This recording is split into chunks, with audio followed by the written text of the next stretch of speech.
Why was everybody cheering for him? I mean, he does look nice in his purple shirt. But... Thank you, President. Yeah. And greeting. My name is Dom. I'm from Cambodia. My question is, since many people have focused on a lot of high issue, I want to go low. So, how low are you going to go? I have no idea.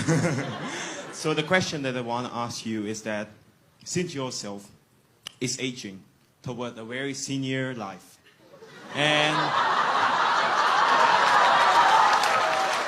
that's pretty low. I'm sorry, President. Okay, just go straight to the question. Yeah. So, how do you see your kids and the young people, the young leaders, as the incident between the old people and the young people? Because from my society, the gap between the old and the young is very divided. So I want to see your perspective toward what is your initiative and what is your will as a president, a person who see a lot of problem. So what do you want to see from young people like us in the future when you get old? So what... I think you get my question, right? I got your question. Thank you so much.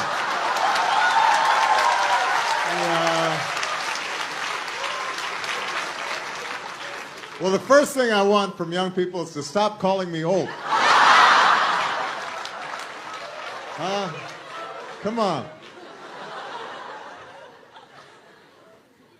You hurt my feelings.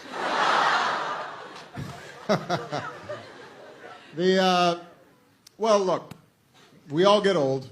It's true. And when I came into office, I had no gray hair, and now I have a lot. Although I will tell you that I don't dye my hair, and a lot of my fellow leaders do. I'm just saying. I won't say who, but their barbers know, their hairdressers. You know,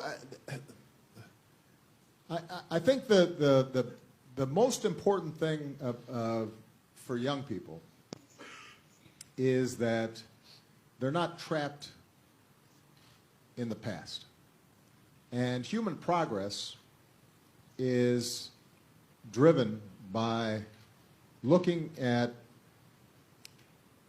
a problem with fresh eyes, with new eyes. And you know, as you get older, what happens is that you just get in the habit of seeing the same thing, and it becomes routine to you, normal. But when you're young, you ask your questions, well, why does it have to be this way? Right? Why does my community have to be poor? Why do we have to have pollution in the air?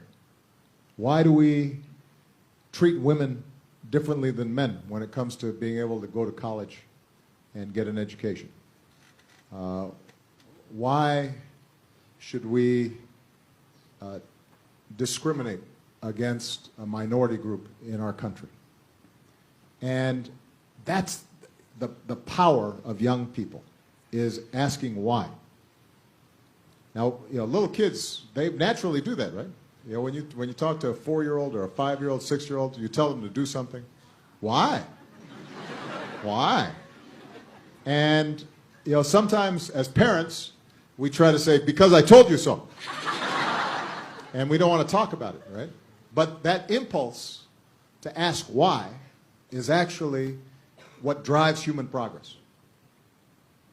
That's the reason that the steam engine was created. That's the reason the internet was created. That's the reason that Martin Luther King was able to march and change America. That's the reason that Gandhi was able to liberate India, is because they didn't take for granted the way things are, but instead tried to dream about the way things could be. And that's the job of young people.